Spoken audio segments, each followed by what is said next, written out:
রবিবার বাদে এই ট্রেনটা সব দিনই চলে, টাইমিংও ভালো।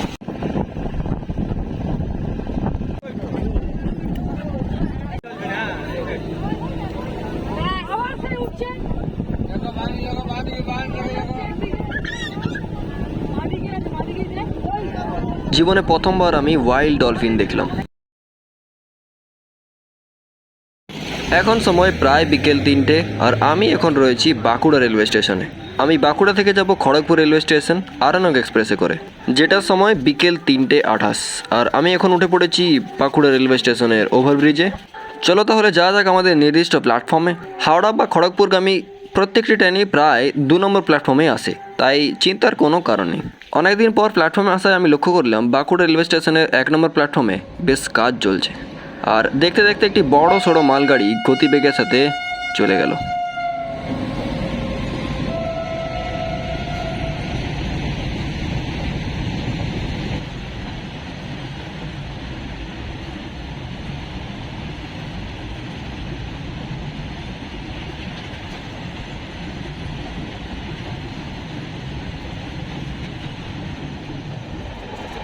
অবশেষে উঠে পড়েছি আরানক এক্সপ্রেসে।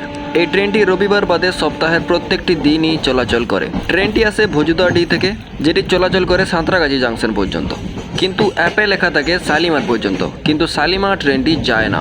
বেশিরভাগ দিনই সাঁতরাগাছিতে এসে ক্যান্সেল হয়ে যায়, কিন্তু টাইমিং খুবই ভালো। ট্রেনটি লেট মোটামুটি করেই না বললেই চলে। ট্রেনটির গতিবেগও মোটামুটি ভালো। ট্রেন থেকে দূর পর্যন্ত দেখা যায় বিষ্ণুপুরের অপরূপ সৌন্দর্য, যা না চাইতেও মনে হয় আর একবার দেখি।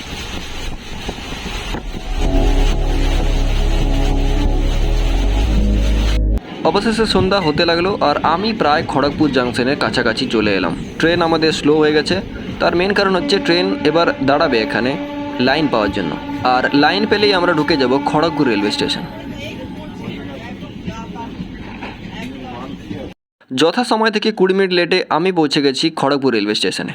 আর আমি এখন নতুন ওভারব্রিজের উপরে চলেছি কিছু খাওয়া দাওয়ার উদ্দেশ্যে, কেননা ট্রেন আসতে অনেক দেরি। এখন সময় 9:05। আমাদের ট্রেন শ্রী জগন্নাথ এক্সপ্রেস দিয়ে দিয়েছে 3 নম্বর প্ল্যাটফর্মে, যথারীতি সময় থেকে 15 মিনিট দেরিতে। আমার coach number B2 3rd AC, ভাড়া পড়েছে 1140, তৎকাল মেরেছিলাম বলে। আর ফিরে আসবো সমুদ্রকন্যা এক্সপ্রেসে করে। ট্রেনের উপর উঠতেই দিয়ে গেল একটি ঢাকা নেবার, একটি মেলার চাদর। কোনো কম্বল বা র্যাক জাতীয় কিছু দেয়নি। ট্রেনের ভিতর সুবিধা বলতে একটি হুক রয়েছে, আর এদিকে একটি জলের বোতল রাখার জায়গা আছে, ব্যাস আর কিছুই নেই। এসি ভেন্ট কিন্তু খুবই ছোট, ভেতরে কিন্তু বেশ কমফোর্টেবল, না ঠান্ডা লাগছে না গরম লাগছে, খুবই কমফোর্টেবল। চলো তাহলে বেশি কথা না বাড়িয়ে ঘুমিয়ে পড়া যাক। সকালে দেখা হচ্ছে পুরী রেলওয়ে স্টেশনে। এখন সময় 4:36। যথারীতি সময় থেকে 6 মিনিট লেট করে আমাদের ট্রেন ঢুকে পড়েছে পুরী রেলওয়ে স্টেশনে। এই পুরী রেলওয়ে স্টেশন আমাকে কিছুটা আহটের রেলওয়ে স্টেশনের মতোই লাগে। একটি লাইট দপদপ করে জ্বলছে, লাইটের স্টাইলও সেম, আর অন্ধকার, পুরোপুরি গথিক এক্সপিরিয়েন্স। চলো এবার ফটাফট বাইরে যাওয়া যাক। বাইরে থেকে সোজা টোটো নিয়ে চলে যাব সি বিচ। তার আগে তোমাদেরকে দেখায় পুরী রেলওয়ে স্টেশনে এখন ভিড় কীরকম আছে। যদিও এই সময়টা পুরীর একটা পিক সিজন, ভিড় হওয়াটাই স্বাভাবিক। হোটেলের রেট একদম মাথার উপর। আমি হোটেলটা অনেক আগে থেকেই বুক করে রেখেছিলাম বলে আমার মোটামুটি কমেই পড়েছে। এবারে আমি নিয়েছি লাইট হাউসের কাছাকাছি হোটেল। তার মেন কারণ সামনের হোটেলগুলোতে আগের বারে থেকেছিলাম, সেরকম ভালো এক্সপিরিয়েন্স কিছু হয়নি। যতদূর পর্যন্ত দেখা যায় সি বিচ পুরো অন্ধকার। ফ্ল্যাশ লাইট জেলে এলাম বিচের সামনে সূর্যোদয় দেখবো বলে। কিছুক্ষণ অপেক্ষা করার পর আকাশে তাকালেই যেন মনে হচ্ছে আর কিছুক্ষণ পরে সূর্য উঠবে। আকাশ মোটামুটি লাল রঙের হয়ে আসছে। জীবনে প্রথমবার আমি কিন্তু সূর্যোদয় দেখছি, অবাস্তব হলেও সত্য। আর কিছুক্ষণ অপেক্ষা করার পর চারিধার উজ্জ্বল হয়ে আসছে, কিন্তু এখনও পর্যন্ত সূর্য ওঠেনি। আজ কেন জানি না মনে হচ্ছিল সূর্য ওঠা দেখতেই পাবো না মনে হয়। তার মেন কারণ আকাশ মেঘলা ছিল, আর বৃষ্টিও হয়েছে এক পশলা। কিন্তু অবশেষে আমাদের অপেক্ষার অবসান ঘটলো। দাঁড়াও তোমাদেরকে দেখাচ্ছি সি বিচটা এখন কীরকম অবস্থায় আছে, অর্থাৎ ভিড় কীরকম হয়েছে সূর্যোদয় দেখার জন্য।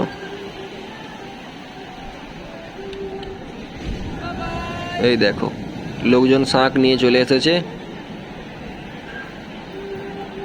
এদিকে চেয়ার পাতা আছে। এটা সম্ভবত গোল্ডেন বিচ, যেটা আর কিছুক্ষণ পরে ভিড়ে ভিড়ময় হয়ে যাবে। তার মেন কারণ গোল্ডেন বিচ সবথেকে বিখ্যাত এখানে। যাক, আর কিছুক্ষণ অপেক্ষা করার পর আমি দেখতে পেলাম সূর্যোদয়। এটি আমার জীবনে প্রথমবার, তাই আমি বিনা সংকোচে ক্যাপচার করে নিলাম। জীবনে প্রথমবার আমি সমুদ্রের সামনে দাঁড়িয়ে আছি এবং সূর্যোদয় দেখছি। একটা আলাদা রকমেরই মজা হচ্ছে, যেটা বলে বোঝানো মনে হয় খুবই কঠিন। গোল্ডেন বিচ থেকে হেঁটেই চলে এলাম আমার রুমে। এটি হচ্ছে আমার হোটেল পার্ক ভিউ। এই হোটেলের ঠিক পিছনে রয়েছে একটি বড় সড়ো পার্ক, তাই হোটেলের এই নাম। হোটেলটি খুবই ভালো, রুমটাও খুবই চকচকে।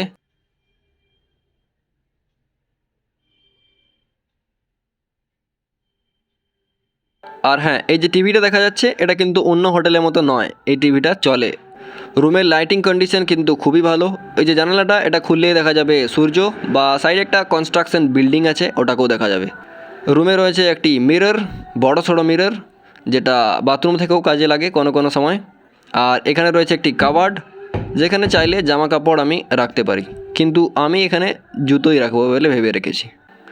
চলো এবার বাথরুমটা দেখা যাক। বাথরুমে সব কিছুই ঠিক আছে, ওয়েস্টার্ন টয়লেট, আর টাইলসও লাগা আছে, টাইলস যদিও লাগা থাকে। ওপরে গিজার, হ্যাঁ গিজার আছে, আর এদিকে লাইট আছে। হোটেলে আমাদের রেস্টুরেন্ট থাকা, সেখান থেকে ব্রেকফাস্ট করে আমি বেরিয়ে পড়েছি সি বিচে নতুন মাছ দেখার জন্য। কেননা এই সময়ে মাঝিরা তাদের নৌকা নিয়ে ঘাটে আসেন।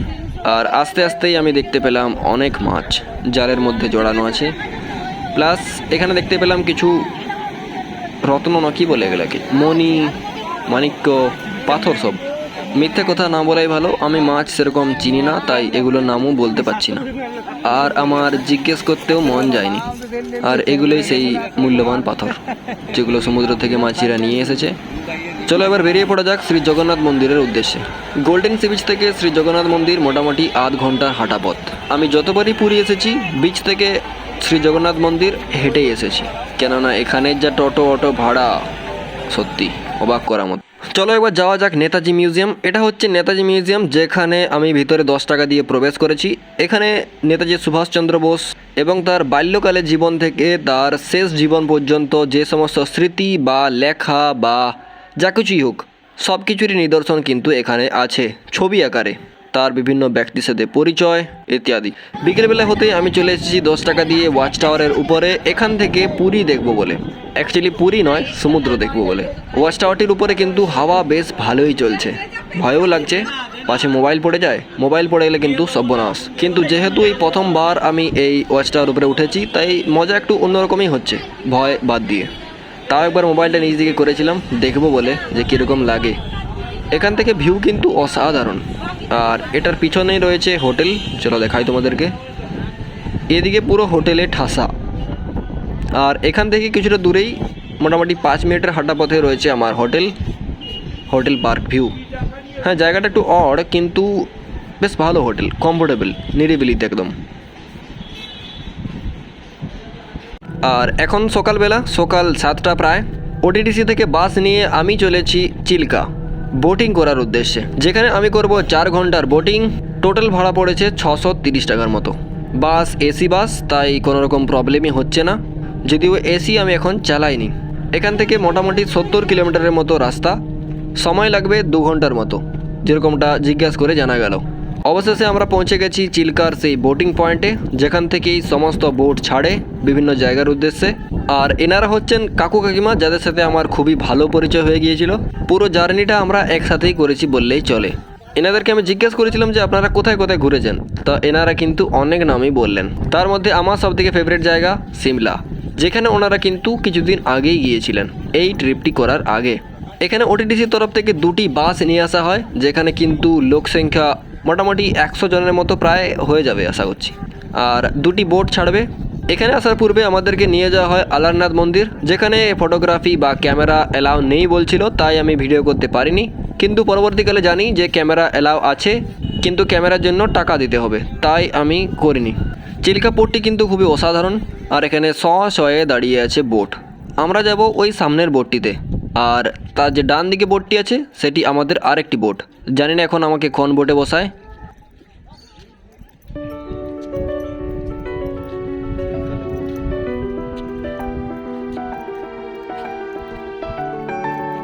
ট্যুর গাইড বলেছিলেন ড্রাইভারের কাছে বসলে নাকি ভালো দেখতে পাওয়া যায়, তাই আমি সেখানে বসেছি। চারিপাশটা কিন্তু খুবই অসাধারণ। আমাদের বোট এখনও দাঁড়িয়ে আছে, তার মেন কারণ এখনও সবাই চাপতে পারেনি। তাই। পাশাপাশি যারা সিনিয়র ছিলেন তাদেরকে জিজ্ঞেস করে জানলাম যে এটার গভীরতা নাকি বেশি নেই, 5 থেকে 6 ফুট, আর তাই হয়তো আমাদেরকে লাইফ জ্যাকেট পরানো হয়নি। ওই যে পাশে যে বাঁশের ঘেরাগুলো দেখা যাচ্ছে ওটাতে নাকি মাছ চাষ হয় যখন জল অনেকটা কমে যায়। এখানের আমাদের মেন উদ্দেশ্য হবে ডলফিন দেখা। এই ডলফিনগুলো কোনো রকম ট্রেন ডলফিন নয়, বা আমরা চাইলেই ডাকতে পারি না এদেরকে। এগুলো ওয়াইল্ড ডলফিন বা জঙ্গলি ডলফিন যাকে বলি। এখানে ডলফিন আসার মেন কারণটা জানলে তোমরা অবাক হবে। এই যে চিলিকা লেক, এটি একসময় বঙ্গোপসাগরের অন্তর্গত ছিল, যেখানে কিন্তু পরবর্তীকালে পলি জমে 2টি ভাগে ভাগ হয়ে যায়। আর ওই বঙ্গোপসাগর থেকেই আসে ডলফিন এবং এখানেই তারা থেকে যায়, এরকমটা ট্যুর গাইড আমাদেরকে বললেন। 4 ঘন্টা বোটিং করার পর আমাদেরকে নিয়ে যাওয়া হবে রাজহংস আইল্যান্ড, আর এই আইল্যান্ডের পিছনে রয়েছে বঙ্গোপসাগর, যেটা তোমরা এই ভিডিওতেই দেখতে পাবে। এগুলো হচ্ছে সিগাল পাখি, যারা বিশেষত খাবার সন্ধানেই বোটের কাছাকাছি ঘোরে। আর আমাদের সাথে ট্রাভেল করা ব্যক্তিগণ তাদেরকে বিস্কুট ছুড়ে দিচ্ছে এবং তারা সঙ্গে সঙ্গে নিয়ে নিচ্ছে।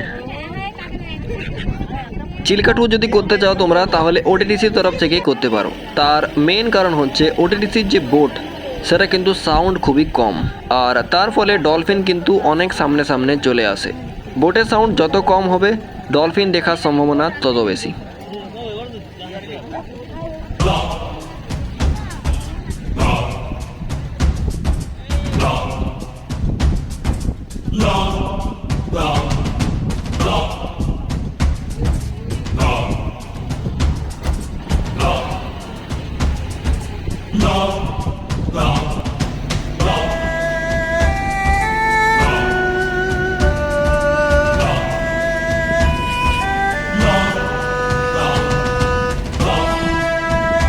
ওই যে দূরে একটি বোট দেখতে পাওয়া যাচ্ছে, ওটাও আমাদেরই বোট, যেটা ওটিটিসির তরফ থেকে এসেছে।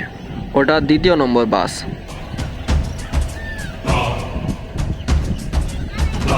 মোটামুটি 2-3 ঘন্টা বোটিং করার পর আমরা অবশেষে দেখতে পেলাম ডলফিন।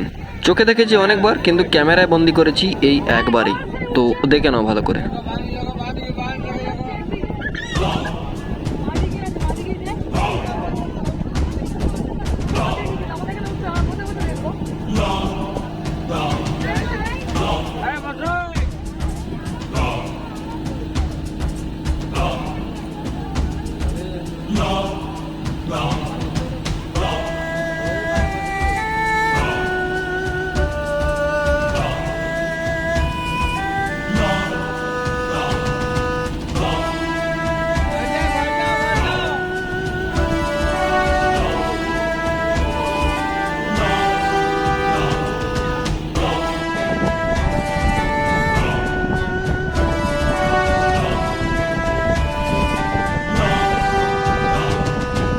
এবার আমরা চলেছি রাজহংস আইল্যান্ড, এবং যেটা আগেও বলেছিলাম রাজহংস আইল্যান্ডের জাস্ট পিছনে রয়েছে বঙ্গোপসাগর।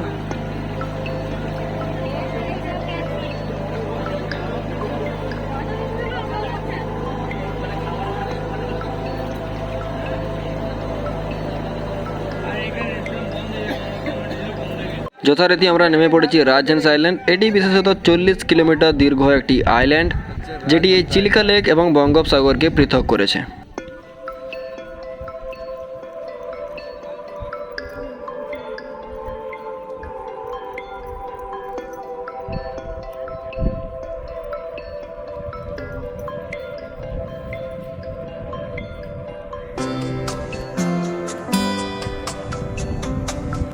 এখানে কিছু মাছ কাঁকড়া জাতীয় কিছু আছে, যেগুলো ওরা বললে নাকি বানিয়ে দেবে খাবার, কিন্তু আমার এসব ভালো লাগে না।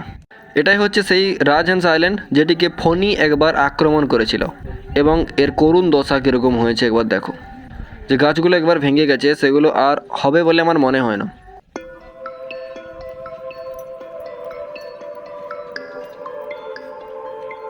আর এই বালির পথ দিয়ে মোটামুটি 5 মিনিট হেঁটে গেলেই আমরা পাবো বঙ্গোপসাগর। তো চলো তাড়াতাড়ি যাওয়া যাক।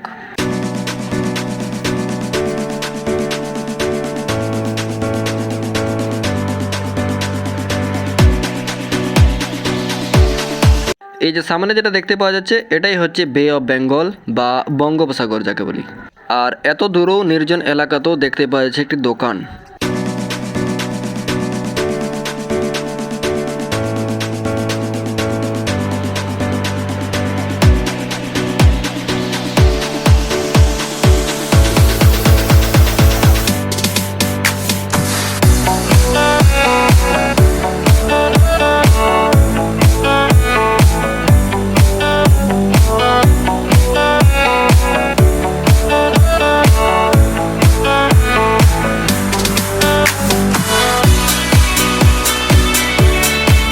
মিনিটের মতো বঙ্গোপসাগরে থাকার পর আমাদের ওখান থেকে নিয়ে আসা হলো একটি মিউজিয়ামে। এটা নাকি জ্যান্ত মাছের মিউজিয়াম। চলো সেটা ভিতরে গিয়েই দেখা যাক।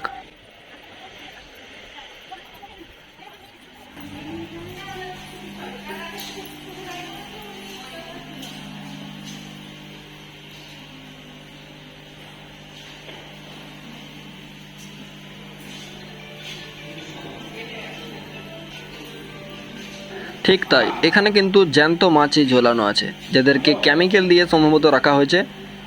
কেউ কেউ বলছে এগুলো নাকি মাটির মাছ, কিন্তু আমার বিশ্বাস হলো না। এখানে অ্যাকোয়ারিয়ামেও ছোট ছোট মাছ আছে। আমার মনে হয়েছিল যে অনেক বড় বড় মাছ হয়তো দেখতে পাবো, কিন্তু দেখলাম ছোট ছোট মাছ।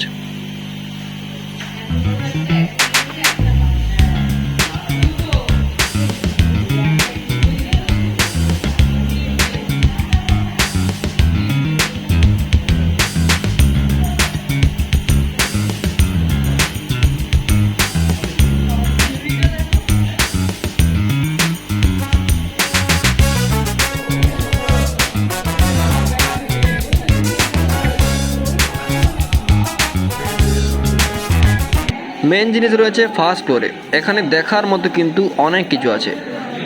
এখানে জ্যান্ত মাছ বলতে মাছগুলিকে কেমিক্যালের সাহায্যে জ্যান্ত করে রাখা হয়েছে, অর্থাৎ প্রাণহীন কিন্তু দেখতে জ্যান্ত মতোই।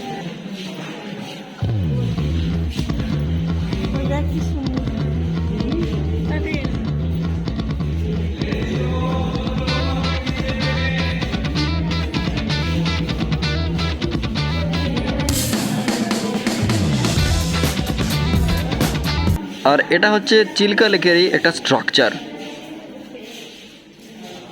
এখানে কেমিক্যালের বিকারে রাখা কিছু মাছ আমি দেখাবার চেষ্টা করলাম।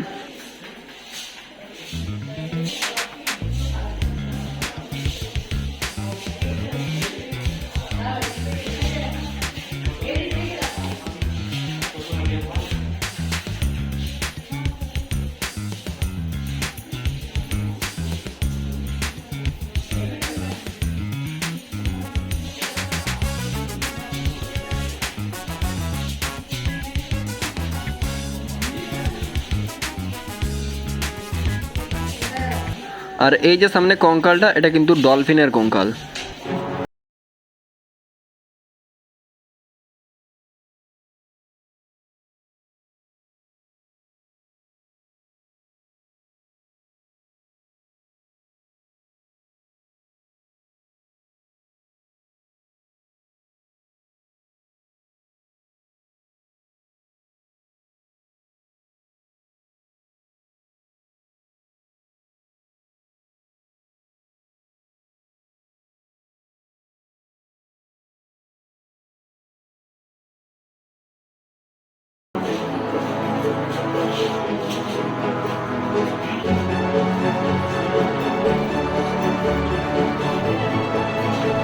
এখানে যে সমস্ত মাছগুলি কেমিক্যালের অ্যাকোয়ারিয়ামে রাখা আছে তাদের নাম সহ যাবতীয় তথ্য উপরের চার্টে কিন্তু দেওয়া আছে।